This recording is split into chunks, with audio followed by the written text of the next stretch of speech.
এত রাতে লাইভ করছি কারণ প্রত্যেকে দেখেছো যে আমাদের বিজ্ঞপ্তি এসেছে এবং অনেক সাধারণ সদস্যরা যারা বিভিন্ন জেলা গ্রুপগুলোতে রয়েছে তাদেরকে ফোন করছেন, মেসেজ করছেন। তো একই প্রশ্ন অনেকের, সেই প্রশ্নগুলোর উত্তর দেওয়ার জন্য এলাম। অযথা ফোন করবেন না, সবাইকে মেসেজ করে রাখবেন, টাইপ করে রিপ্লাই দিয়ে দেবে। আর আইনি যে বিষয়গুলো রয়েছে সেগুলো নিয়েও কিছু বার্তা দেওয়ার রয়েছে। তো লাইভটা যারা যারা দেখছেন শেয়ার করে দেবেন আমাদের গ্রুপগুলোতে, কারণ এই সময় কিন্তু শুধু আমরা যারা ছোটাছুটি করছি তাদের পক্ষে সবটা নজর রাখা সম্ভব হবে না। আপনাদেরও সহযোগিতা চাই, আপনাদেরও নানান বিষয়ে নজর রাখতে হবে, সেগুলোই বলবো, সেজন্য এলাম। আজকের বিজ্ঞপ্তি এসছে, আজকের কিন্তু কোর্ট ছুটি পড়ছে এবং আমরা কিছুটা ইঙ্গিত পেয়েছিলাম যে কোর্টটা ছুটি পড়ার সময় হবে কিছু একটা। তো প্রসেস শুরু হয়েছে, তার মানে এই নয় যে নিয়োগ রাতারাতি হয়ে যাবে। আপনারা জানেন যে যদি শুধুমাত্র একটি জায়গায়, মানে শুধু যদি আমি প্রাইমারি বোর্ডের অফিসটাই ধরি, সেখানে যদি এইভাবে ধাপে ধাপে ইন্টারভিউ হয়, এটা যথেষ্ট সময় লাগবে এবং ভোটের আগে হবে কিনা সম্ভাবনা এখনই বলা যাচ্ছে না, যদি একটি জায়গায় হয়। এবং যদি সেন্টার বাড়ানো হয় সেক্ষেত্রে হলেও হতে পারে। অন্য কোনো বিকল্প এখনো পর্যন্ত বিজ্ঞপ্তি অনুযায়ী দেখা যায়নি যে প্রত্যেক জেলায় জেলায় হবে, হয়ে যাবে কয়েকদিনের মধ্যে, এরকম কিন্তু বিজ্ঞপ্তি অনুযায়ী নেই। বিজ্ঞপ্তিতে সেন্ট্রালি লেখা রয়েছে, মানে পর্ষদেই হচ্ছে। 2020 সালের যে নিয়োগ হয়েছিল সেখানে দেখেছিলেন যে জেলায় জেলায় হয়েছিল, বা 2016 সালে সেগুলো দ্রুত করে ফেলেছিল। 16টা বলছি না, আমি 20টা বলছি। 2020 সালে জেলায় জেলায় হয়েছিল, কয়েকদিনের মধ্যে সব শেষ করে দিয়েছিল। এবার সেন্ট্রালি হচ্ছে 2022-এর মতোই। 2022 সালেও দেখেছেন যে যতজন পরীক্ষার্থী ছিল, মানে ভ্যালিডের কথা বলছি না, মানে ভ্যালিড তো লাস্টে 14-15-14 হাজারের মতো পড়েছিল। বাকি অনেক ক্যান্ডিডেট ছিল আগে, মানে বিএডদেরও তো ইন্টারভিউ হয়েছিল, 20-22 ইন্টারভিউ হয়েছিল, ঠিক আছে। তারপর বিএড নিয়ে পরে মামলা করেছিল, এরকম কিছু প্রার্থী ছিল যারা গ্রাজুয়েশনে 50% নেই, আবার এমএতে রয়েছে। তারপরে স্পেশাল বিএড নিয়ে মামলা হয়ে ওদের পরে ইন্টারভিউ নিয়েছিল। এরকম ধাপে ধাপে ওদের ইন্টারভিউ হয়েছিল, অনেক ক্যান্ডিডেট মোটামুটি ছিল, কিন্তু তার থেকেও আমাদের বেশি ফর্ম ফিল আপ করেছে। তবুও তাদের কিন্তু ইন্টারভিউ এরকম টোটাল শেষ করতে কয়েক মাস লেগে গিয়েছিল পর্ষদে। ওদের যত সম্ভব 27 তারিখ শুরু হয়েছিল ডিসেম্বরের, আর পুরো টানা মে মাস পর্যন্ত এইভাবে ইন্টারভিউ চলেছিল। পরে মামলার কারণে দু একটা বিষয়ে 2-1 দিন পরে হয়েছিল, মানে মে মাস অবধি ধরতে পারেন যে টানা ইন্টারভিউ যেটা চলে আর কি, জানুয়ারি থেকে মে এরকম চলেছিল আগের বার।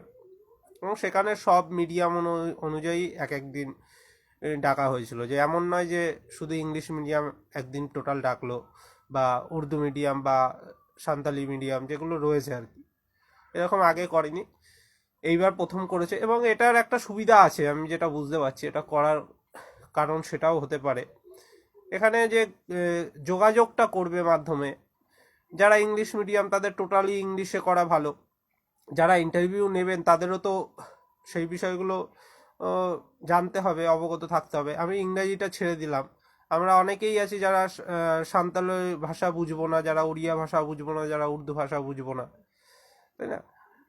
আবার অনেকে আছি যে অন্য ভাষা বুঝলেও সেইভাবে আমি হয়তো নিজে থেকে বলতে পারি না, কিন্তু বুঝতে হয়তো পারবো, কিন্তু বলতে পারবো না ঠিকভাবে, একটু অন্য সমস্যা হবে। তো এইসব কারণে হয়তো মিডিয়াম অনুযায়ী ভাগ করেছে, একদিকে ভালো। ঠিক আছে, তাই ইংরেজি মিডিয়াম 2 দিন সময় নিচ্ছে। টোটাল আমাদের রাজ্যে যতজন অ্যাপ্লাই করেছে সেটা শেষ হয়ে যাবে। তারপরে আশা করছি ওই 30 তারিখ, তো তার আগে বা 30-31-এর পরে, মানে জানুয়ারির পরের প্রথম সপ্তাহের মধ্যে আবার একটা ফেজের নোটিফিকেশন দিয়ে দেবে। এবার এখানে যে যে প্রশ্নগুলো বেশি আসছে আগে সেগুলো বলে নিই। অনেকেই যোগ দিয়েছেন। তো অনেকে বলছে টেট সার্টিফিকেটের কথা, যে অনেকে টেট সার্টিফিকেট ডাউনলোড করেছিল, হারিয়ে ফেলেছে, এরকম একটা প্রশ্ন আসছে। তো টেট সার্টিফিকেট নিয়ে মানে দুশ্চিন্তা করার কোনো কারণ এখন দেখছি না, কারণ 23 স্টেটের আপনারা জানেন যে এখনো সার্টিফিকেট দেয়নি। ঠিক আছে, তাই তাদের তো আর বাদ দিয়ে দেবে না নিয়োগ থেকে, তারা আপনার ওই রেজাল্ট দেখেই বসবে। আর এর থেকেও বড় কথা, টেটের ডাটাটা পর্ষদের কাছে রয়েছে এবং পর্ষদ অটোফিল করেছে নিয়োগের ক্ষেত্রেই। আপনারা যখন ফর্ম ফিল আপ করলে নিয়োগের, তখনই তো আপনার টেটের ভেরিফিকেশনটা অ্যাকচুয়ালি হয়ে গেছে আপনাদের। সেজন্য নিয়োগের ফর্মে টেটের মার্কসটা অটো চলে আসছিল যে কত পেয়েছেন, এবং সেটা লেখাও রয়েছে। তো সেটা দিয়েই বোঝা যাবে আপনি টেট পাস করেছেন, এবং পর্ষদের কাছে সেই ডাটা রয়েছে। অনেকে এটা নিয়ে দুশ্চিন্তা করছেন, আশা করি কোনো সমস্যাই হবে না এটা নিয়ে। ঠিক আছে, যাদের টেট সার্টিফিকেট হারিয়ে গেছে বা নেই। অনেকে বলছে পোর্টাল খোলার বিষয়টা, পোর্টাল তো অনেকবার খুলেছিল পর্ষদ। পোর্টাল খুলতে তো আর এমনি এমনি খোলা যায় না, পর্ষদ চাইলেই। পর্ষদের একটা খরচা করতে হয়, ব্যয় করতে হয়, কোনো এজেন্সিকে দায়িত্ব দিতে হয়, তারপরে গিয়ে পোর্টাল খোলে, পর্ষদের খরচা হয়। তাই পর্ষদ যখন খুশি যে যার মতো ব্যক্তিগত জিনিস রাখতে পারবে, এটা হারিয়ে ফেলবে, আর পর্ষদ দায় নিয়ে বসে থাকবে, এটাও হয় না। তাই পর্ষদ খুলবে কিনা এটা এখন বলা যাচ্ছে না। ঠিক আছে, কারণ এখন আবার বিএড ইস্যু রয়েছে। বিএড নিয়ে একটা দ্বিধা, মানে আমরা যে দাবিটা তুলে ধরছিলাম, যে সুপ্রিম কোর্টে আমরা যখন লড়াইটা করলাম, তখন সুপ্রিম কোর্ট পরিষ্কারভাবে বলে দিয়েছিল যে বিএড এর সুবিধা কারা পাবে, বিএড এর 2018 সালের নোটিফিকেশনের সুবিধা কারা পাবে, শুধু যারা চাকরি পাচ্ছে তারা, বাকিরা পাবে না। এই বিষয়টা আমরা যখন পর্ষদে বুঝাতাম, যে সুপ্রিম কোর্ট কিন্তু এই রায়ে এটা বলে দিয়েছিল, তাই যারা 22 স্টেটে রয়েছে সবাই বাদ। তাও পর্ষদ একটা হালকা দ্বিধাগ্রস্ত ছিল। পরে আইনজীবীদের সাথে কথা বলে আশা করি দ্বিধামুক্ত হয়েছে, এবং কোর্টেও দেখলাম আমাদের বক্তব্য অনুযায়ী তারাও বক্তব্য রেখেছে। তো সেখানে এখন যদি আবার পোর্টাল খোলে, এখন যদি আবার বিএডটা দেখা যায় ওখান থেকে ডাউনলোড করতে পারছে সেই সার্টিফিকেট, তাহলে একটা মানে কেমন খেলো ব্যাপার হয়ে যাবে, একটা জটিলতার ব্যাপার হয়ে যাবে। কারণ যেখানে যুক্তি দেওয়া হচ্ছে পর্ষদের তরফ থেকেও যে বিএড এর সার্টিফিকেট তারা পাওয়ার যোগ্য নয় সুপ্রিম কোর্টের রায় অনুযায়ী, তো এই একটা ইস্যু রয়েছে, সেজন্যও হয়তো পোর্টাল খুলছে না, বা খুললেও একটা খরচার ব্যাপার আছে। তাই সার্টিফিকেট নিয়ে চিন্তার কিছু নেই, কারণ 23 স্টেটেরও তো দেয়নি, তো অসুবিধা হবে না। 23 স্টেটের যদি এই কয়দিনের মধ্যে দেবে কিনা তাও বলা যাচ্ছে না। যদি দেয় তো ভালো, না দিলেও অসুবিধা নেই। আপনি ওই রেজাল্টটা নিয়ে যাবেন, বা সেটাও যদি আপনার কাছে না থাকে, স্ক্রিনশটও যদি আপনার কাছে না থাকে রেজাল্টের, তাহলে আপনার ওই ফর্মটাই দেখাবেন, যে এই ফর্মের ডাটাটা তো আমি টেটের রোলটা জাস্ট ইনপুট করেছি, কত পেয়েছি এগুলো তো অটোভাবে এসছে পর্ষদের ডাটাবেস থেকেই, তাহলে পর্ষদের কাছে তো রয়েছে। তো তখন ওনারা কনসিডার করবে ভেরিফিকেশন, এটা নিয়ে দুশ্চিন্তার কারণ নেই। আর যাদের যা ওই টুকটাক নামে ভুল আছে, ঠিকানা ভুল আছে, এই বিষয়গুলো নিয়ে অনেক প্রশ্ন আসছে, সেগুলোও কোনো সমস্যা হবে না, সেগুলো কোনো বড় ইস্যু নয়। ঠিক আছে, মানে নিজের নামটুকু ঠিক থাকলেই মোটামুটি হবে, অসুবিধা নেই। আর বাদবাকি ডকুমেন্টস নিয়ে যাবেন। এবার আসছি যে মামলার বিষয়গুলো, মামলার বিষয় যেগুলো আপনাদের করতে হবে, আমরা সবটা কিন্তু নজরে রাখতে পারবো না। এই ধরুন, আমরা যেটা এতদিন দাবি রাখছি, পর্ষদ নিজে থেকে প্রথমে করতে চাচ্ছিল না, যে বিএড দিয়ে যারা বসেছে তাদের টোটালি বাদ। মানে পর্ষদ বলছিল যে আমরা সময় মতো করবো, ওটা সময় মতো বাদ দেবো। তো আমরাও বেশি প্যানিক করিনি, ছড়াইনি, কারণ ছড়ালে আবার বিএডটা সংঘবদ্ধ হয়ে যাবে। এবার ওরা যদি হুট করে এইরকম ভেরিফিকেশনে বাদ চলে যেত, তাহলে তো আর সংঘবদ্ধ হতে পারতো না। এখন যেমন ওরা 10-15টা মামলা করছে, ওরা হয়তো ডিভিশন বা সুপ্রিম কোর্ট এরকম করতে পারে, সেই সংঘবদ্ধ তো হতে পারতো না। আমাদের কিছু জনের ভুলের জন্য এটা হয়ে গেছে, তারা রায় না বুঝে প্যানিক করে ছড়িয়েছিল বিষয়গুলোকে। তো বিএড দের ভেরিফিকেশনে, মানে বিএড দিয়ে যারা বসেছিল তাদের মধ্যে অনেকের আপনারা জানেন যে ডিএলএড আছে, ঠিক আছে, অনেকের বন্ধু বান্ধবও থাকতে পারে, কারণ তারা একসময় আমাদের সাথেই আমাদের গ্রুপগুলোতে ছিল। তাদের দেখবেন অনেকের ডিএলএড আছে, কারোর 21-23 ব্যাচ, কারোর 22-24 ব্যাচ, বা কারোর তারা অনেক আগের এরকম ডিএলএড রয়েছে, যারা বিএড দিয়ে বসেছিল টেটে, কিন্তু ডিএলএডও আছে। এরকম প্রার্থীদের পর্ষদ, মানে ধরুন আপনার কোনো বন্ধু আছে এরকম চেনা জানা, সে আদৌ ইন্টারভিউ দিতে পারলো কি না, এই জিনিসটা কিন্তু নজরে রাখবেন। মানে আপনার বন্ধুর বা আপনার জানাশোনা যে আছে এরকম প্রার্থী, যে টেটটা পাস করেছিল বিএড দিয়ে কিন্তু তার ডিএলএডও আছে, সে যখন ভেরিফিকেশনে বা ইন্টারভিউতে যাচ্ছে তাকে পর্ষদ কি বাদ দিচ্ছে কি দিচ্ছে না এটা নজর রাখবেন। আইনত পর্ষদ বলেছে কোর্টে আমরা বাদ দেব, ঠিক আছে। এবার আমরা তো ভিতর থেকে জানতে পারছি না প্রকৃত বাদ কাউকে দিল বা কাউকে রেখে দিল কি না, এই জিনিসটা কিন্তু আপনাদেরও নজর রাখতে হবে। একটা প্রার্থীও যদি আমরা খুঁজে পাই যে পর্ষদ অ্যালাউ করেছে তাকে ইন্টারভিউ দিতে, তাহলে কিন্তু সেই নিয়ে আমরা কিন্তু আরও জোরালোভাবে নতুন করে মামলা করেও পদক্ষেপ করতে পারবো। এই বিষয়গুলো আপনাদের নজরে রাখতে হবে যে যারা বিএড দিয়ে পাস করেছিল তাদের প্রত্যেককে পর্ষদ বাদ দিচ্ছে কিনা, এটা নজরে রাখতে হবে। আপনার চেনাশোনা অনেকেই আছে, আমাদের কাছেও অনেকের তথ্য রয়েছে, ঠিক আছে, কারা মানে যারা মামলা করেছিল তাদের তথ্যগুলো রয়েছে, কারা কারা বিএড দিয়ে পাস করেছিল, সেইটা একটু নজরে রাখবেন। কারণ দেখা গেল ভেরিফিকেশনে বিএড দিয়ে পাস কিন্তু ডিএলএড অনেক আগে আছে বলে তাকে ইন্টারভিউতে অ্যালাউ করে দিল কিছু জনকে, এটা যাতে না হয় এটা একটু নজর রাখবেন। এর পাশাপাশি যেভাবে 23-25 ব্যাচ বাদ গিয়েছিল, আমি এটা পুরো ক্লিয়ার করে ডিটেলসে বলছি না, 23-25 ব্যাচ যেভাবে 23 টেটের বাদ গেছে, যে তারা ভর্তি হয়নি, এদিকে তারা টেটে বসে গেছিল মিথ্যা তথ্য দিয়ে, মিথ্যা ঘোষণা দিয়ে, এরকম কিন্তু 22 টেটেও আছে। আমি এর আগের দিনও বলেছি কয়েক হাজার প্রার্থী রয়েছে, কারা আছে আপনারা ভালো মতোই জানেন, আমি ডিটেলসে বলছি না, ঠিক আছে। যারা ভর্তি হয়নি পরে ভর্তি হয়েছে, অনেকের বন্ধু বান্ধব আছে আপনারা জানেন, ভর্তি আদৌ পরে হয়েছে, এখন দেখাচ্ছে যে আমরা আগে ভর্তি হয়ে গেছি, বেশিরভাগ প্রাইভেট কলেজগুলো, ঠিক আছে, গভর্নমেন্টে কম হয় এগুলো, প্রাইভেট কলেজগুলোতে কিন্তু এটা হয়েছে কয়েকটা ব্যাচ ধরে। তারা কিন্তু 22 টেটের যেদিন নোটিশ হয়েছিল সেদিন আদৌ ভর্তিই হয়নি, এদিকে টেটে বসে কিন্তু এখন নিয়োগের ফর্ম ফিল আপও করে বসে আছে। তো এমন কোনো প্রার্থী যদি ইন্টারভিউ দেয়, তাদের একজনের পারলেও তথ্য আপনারা কিন্তু আমাদের জানাবেন, আমরাও নজরে রাখছি। পর্ষদের আইনত বাদ দেওয়ার কথা, আমরা যে মামলাটায় জয়লাভ করেছি সেই মামলার রায় অনুযায়ী এদের বাদ দেওয়ার কথা। আমরা যদিও আইনি পদক্ষেপ করে রেখেছি, আমরা সব বিষয়েই মামলা করে রাখছি, কারণ সময়ের মধ্যে করতে হয় বলে। এবার পর্ষদ যদি নিজে থেকে বাদ না দেয় তখন কিন্তু আমরা ওই মামলাগুলো মুভ করব, আগ বাড়িয়ে কিছু করার আমাদের দরকার নেই, ঠিক আছে, এটা কিন্তু মাথায় রাখবেন।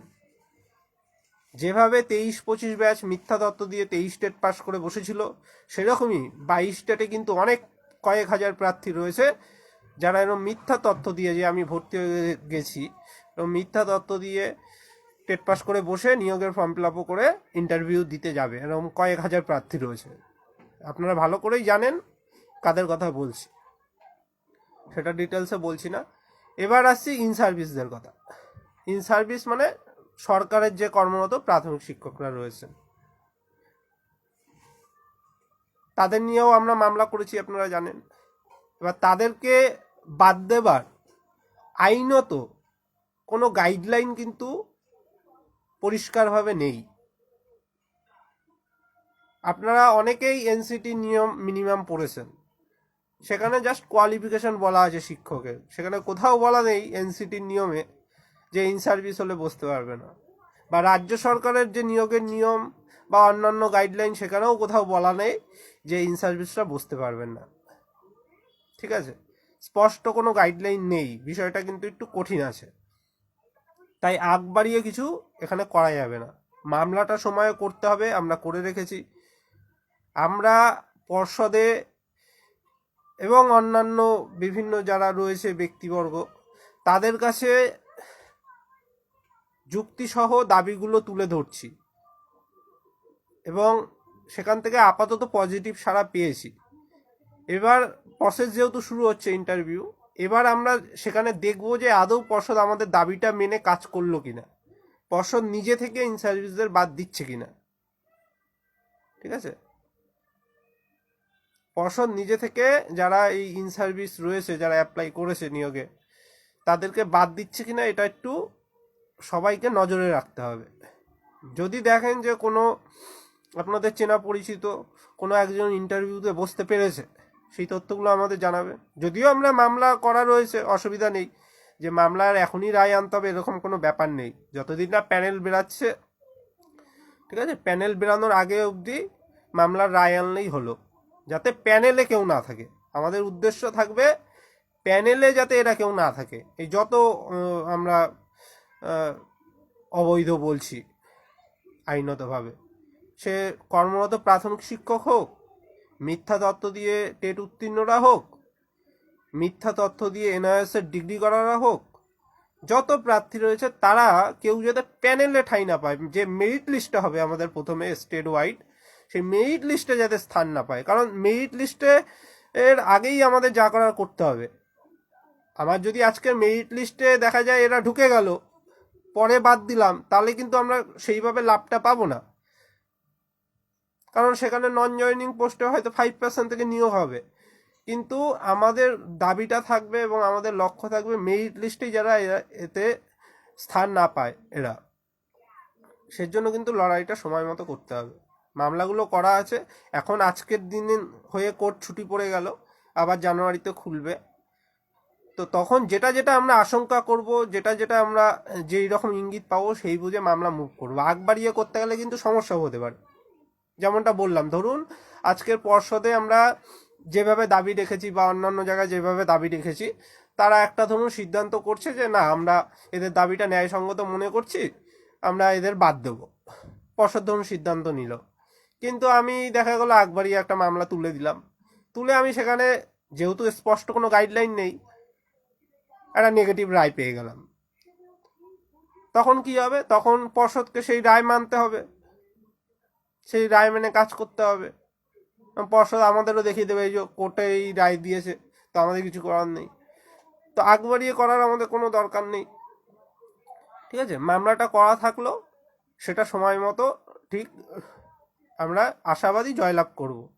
যদিও স্পষ্ট কোনো গাইডলাইন নেই, তবুও যে মূল পয়েন্টগুলো রয়েছে, যে আসলে তো এরাই যদি আবার নিয়োগে বসে, এরাই যদি চাকরি পায়, তাহলে তো শূন্যপদ অ্যাকচুয়ালি পূরণ হল না। তারা যদি চাকরি ছেড়ে আসতো, যারা কর্মরত শিক্ষক আছে তারা যদি আগে চাকরি ছেড়ে জয়েন করতো, তাদের শূন্যপদ যদি আমাদের নিয়োগে অন্তর্ভুক্ত থাকতো, তাহলে ব্যাপারটা আলাদা ছিল। কিন্তু তারা তো চাকরি ছাড়েনি, চাকরি না ছেড়ে তারা এইভাবে অ্যাপ্লাই করে আবার চান্স নিচ্ছে। সেগুলো পয়েন্ট আমরা রেখেছি মামলায়, আমাদের মামলাগুলোতে সেগুলো রয়েছে, সেগুলো সময় মতো শুনানি হবে, চিন্তার কিছু নেই। এই গেল কর্মরত শিক্ষকরা। অনেকে কমেন্টে অনেক কথা লিখবে, যাদের স্বার্থে ঘা লাগবে, তো তাদের আমি জবাব কিছু দেবো না, অন্যরাই জবাব দিয়ে দেবে। কিন্তু আমরা নিয়োগটা স্বচ্ছভাবে বৈধভাবে হোক, এটাই চাই। 23-25কে বাদ গেছে, বিএড বাদ গেছে, এনআইএসরা আগের দিন শুনানিতে দেখেছে তাদের ভবিষ্যৎ কি হতে পারে, তারা একটা আশঙ্কায় রয়েছে, তাই তারা উল্টোপাল্টা লিখছে। কিন্তু কিছু করার নেই, আমরা চাচ্ছি যেটা নিয়ম সেই অনুযায়ী হোক। আমাদের কারোর ব্যক্তির বিরুদ্ধে লড়াই নেই, ব্যক্তি কোনো শত্রু নেই, যেটা আইনত সঠিক সেটাই আমাদের দাবি আর কি। ইন সার্ভিস এনআইএসের যারা রয়েছে তাদের বারবার বলেছি প্রথম থেকেই, যারা বৈধ রয়েছেন তাদের সাথে আমাদের কোনো শত্রুতা নেই। আপনি সঠিকভাবে যদি সেই সময় ইন সার্ভিস থেকে থাকেন, তাহলে আপনাকে তো সুপ্রিম কোর্টই রায় দিয়ে রেখেছে, কিন্তু আপনি একটা আশায় করেছিলেন ইন সার্ভিস দেখিয়ে, আদৌ ইন সার্ভিস ছিলেন না। যাই হোক, আমি আর সেই বিষয়ে বেশি ঢুকছি না। আর এটার পাশাপাশি আসছি এক্সট্রা কারিকুলার অ্যাক্টিভিটিস নিয়ে। এক্সট্রা কারিকুলার অ্যাক্টিভিটিস নিয়ে আমি এর আগে লাইভ ভয়েস গ্রুপগুলোতে অনেকবার দিয়েছি, যখন বিতর্কগুলো তৈরি হয়েছিল। পন্থাও বলে দিয়েছিলাম যে কিভাবে ম্যাক্সিমামটা বাদ দেওয়া যায়, যেগুলো ফলস আছে। কে কতটা কি করেছেন আমি জানি না, অন্তত একটা করে মেলও করতে পারতেন। সবাই নিজের দিক থেকে চেষ্টা করুন। আমি আমার মতো চেষ্টা করেছি, আমি সঠিক জায়গাগুলো জানিয়েছি। আপনারা কে কি করেছেন জানি না ব্যক্তিগতভাবে। সবাই নিয়ম মেনে, সঠিক দাবি মেনে, তথ্য অনুযায়ী দাবি জানান, তাহলে আশা করি সমস্যাটা কমবে। এরপরে অনেকে জিজ্ঞাসা করছে যে নোটিশ কবে আসবে। আরে নোটিশ তো এলো, নোটিশ এলো। এবার শূন্যপদ যেহেতু এখনো পর্যন্ত বাড়েনি, এবং বাড়বে কি করে, আপনারা কেউ পথেই আসেননি। আন্দোলনের সেদিন মিছিলেরও ডাক দেওয়া হলো, আমি সেদিন কোর্টে ছিলাম, যদিও যেতে পারিনি। তো সেদিনও দেখলাম খুব বেশি জন আসেনি। তো বারবার ওটাই বলছি, কেউ আসবে না, কোনো সহযোগিতা করবে না, তারাই বেশি লেখালেখি করবে, এই করবে। যাই হোক, মেরিট লিস্ট বেরোনোর আগে পর্যন্ত সুযোগ রয়েছে। এবার কিছুজন তো আর সব মাথায় দায়িত্ব নিয়ে করতে পারবে না, কিছু জনের দ্বারা সব সম্ভব নয়, সবাই আসলেই সম্ভব হতো। আর এখনো সময় আছে মেরিট লিস্ট আসার পর্যন্ত। এবার দেখুন, যদি নিয়োগটা খুব কড়াভাবে নির্দেশ না থাকে যে ভোটের আগেই করতে হবে, তাহলে আমার মনে হচ্ছে অনেক সময় লাগিয়ে দেবে। কারণ ভোট হলে সেই সময় মোটামুটি সব বন্ধ রেখে দেবে। তো একটা বছর প্রায় ধরে রাখুন সব কমপ্লিট করতে করতে, মিনিমাম লাগিয়ে দিতে পারে। কিন্তু যদি তাড়াহুড়া করে, তাহলে আবার তাড়াতাড়িও করে দিতে পারে। অনেকগুলো সেন্টার করে দিলে আপনার কিছুদিনের মধ্যে ইন্টারভিউ শেষ হয়ে যায়, জয়নিংও করিয়ে দিতে পারে। কিন্তু পর্ষদে যদি শুধুমাত্র হয়, আগে ধরুন যা বোর্ড ছিল, যতগুলো ইন্টারভিউ টেবিল হতো, তার হয়তো দ্বিগুণ হবে যদি পর্ষদে হয়, ঠিক আছে। তো তাও সম্ভাবনা খুবই কম, কারণ ইন্টারভিউগুলো শেষ হবে, তারপরে আপনার আইনি অনেক জটিলতা আছে, সামনে অনেকে মামলা করছে প্রত্যেক দিনই নিয়োগ আটকানোর জন্য। বিশেষ করে 14 টেটের প্রশ্নভুল নিয়ে অনেকে নিয়োগ আটকাতে যাচ্ছে। 14 টেটের বলছে যে আমরা তো 6 নম্বর পেলে পাশ করে যেতাম, আমরা নিয়োগে অংশগ্রহণ করতে পারতাম, আমাদের কতদিন এইভাবে বসিয়ে রাখবে, আটকে রাখবে। যদিও সুপ্রিম কোর্টে আমরা লড়াই করছি, সেখানে স্টে রয়েছে, তবুও ওরা বলছে সাবজেক্ট টু আউটকাম করে বসতে দেওয়া হোক, নাহলে নিয়োগ থামিয়ে রাখা হোক। এইসব দাবি নিয়ে মামলা করছে। তারপরে অনেকে আছে নিয়ম চেঞ্জ, এখনও নিয়ম চেঞ্জের জন্য মামলা করে নিয়োগ আটকাতে চাচ্ছে, যে এই নিয়মে নিয়োগ করা যাবে না, একটা অন্য নিয়ম করা হোক, ঠিক আছে। সেই মামলাতে অনেকের আবার সুপার টেটেরও দাবি রয়েছে, আবার সুপার একটা পরীক্ষা দেবে তারা, অনেক সুপার স্টুডেন্ট সবাই। এরপরে আপনার 22 টেটের 17 টেটের প্রশ্নভুলগুলো নিয়ে একটা জটিলতা তৈরি করছে, তারাও নিয়োগ আটকাতে যাচ্ছে। তারপরে যারা আগের নিয়োগে নিয়োগ পায়নি এখনো, তাদের মধ্যে কিছু জন আছে এরকম, তারাও এরকম নিয়োগ আটকাতে যাচ্ছে। তো প্রচুর মামলা রয়েছে আর কি নিয়োগ আটকানোর জন্য। তারপরে সে 2009 আছে, 2009-এর সাউথরাও রয়েছে,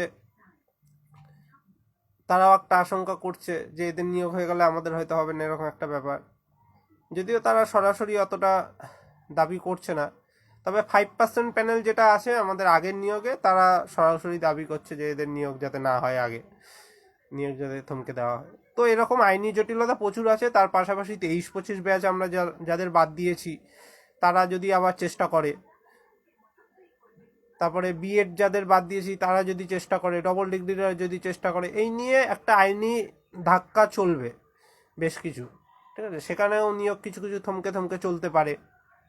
থমকে থমকে বলতে নিয়োগে স্টে বলছি না, স্টে ছাড়াও ধরুন কোনো একটা ইন্ট্রিম অর্ডার পেলো, আবার পর্ষদকে সেই ভাবনা চিন্তা করে আবার এইভাবে একটা জটিলতা তৈরি হয় আর কি প্রত্যেকবারই। তো সেজন্য মিনিমাম সময় লাগবে, ঠিক আছে। কাট অফ কত হতে পারবে অনেকে আবার জিজ্ঞাসা করছে, এগুলো আগে থেকে বলা খুবই মুশকিল। কাট অফ কত কি হবে।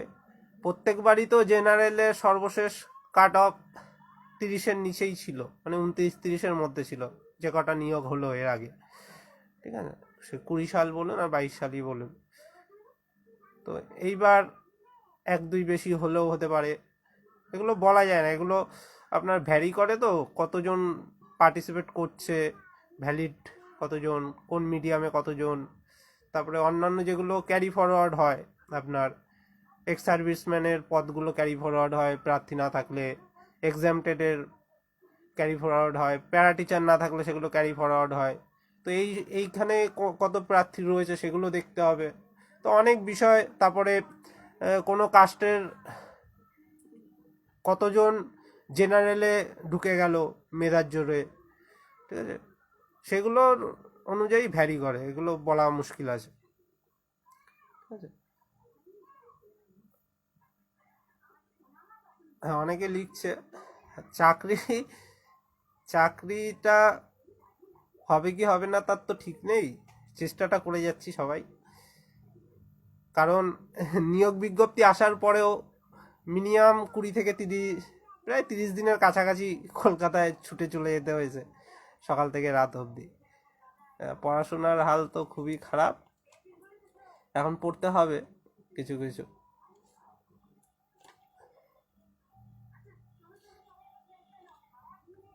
যাই হোক, যে এই মামলাগুলো বললাম আপনারা ওই মামলার বিষয়গুলো একটু নজর রাখবেন, ঠিক আছে। কোনো প্রার্থীকে পর্ষদ অ্যালাউ করলো কি না সেটা কিন্তু একটু নজরে রাখবেন, ঠিক আছে? সেগুলো একটু দেখতে হবে। যাদের কাট অফ ডেট নিয়ে অনেকে বলছে, কাট অফ ডেট দেখুন, কাট অফ ডেট কিসের কাট অফ আগে সেটা দেখতে হবে, কিসের কাট অফ ডেট। নিয়মে যেটা বলা আছে আপনার মিনিমাম এডুকেশনাল আর ট্রেনিং কোয়ালিফিকেশনের শুধুমাত্র কাট অফ ডেট নিয়মে বলা আছে পাবলিকেশন অফ রিক্রুটমেন্ট নোটিফিকেশন, সেটা হচ্ছে আপনার এডুকেশনাল এবং ট্রেনিং কোয়ালিফিকেশনের ওপরে, ঠিক আছে, আর কোনো কিছুতে কাট অফ বলা নেই। এবার সেটা কে আবার সুপ্রিম কোর্ট 20-22 মামলায় অন্যভাবে ব্যাখ্যা করে দিয়েছে, সেজন্য আরও জটিলতা তৈরি হয়ে গেছে। এই কাট অফ ডেট নিয়ে কোনো ঠিক ঠিকানা নেই, ঠিক আছে। আর যারা ওবিসি, বিশেষ করে যারা ওবিসি রয়েছে, যাদের সার্টিফিকেট এখন আবার নতুন করে করে নিতে হচ্ছে আগের তালিকা এখনকার তালিকা অনুযায়ী, কারণ অনেকের এ থেকে বিতে গেছে, বি থেকে এতে এসছে, এরকম হয়েছে। তো তাদের অসুবিধা নেই, তাদের কনসিডার করবে বলেই আশাবাদী, কারণ যে ওবিসি আগে ছিল সে তো এখনও আছে বর্তমানে, শুধু পলিসিগত ডিসিশনের জন্য এটা পরিবর্তন হয়েছে, এই হচ্ছে কি বিষয়।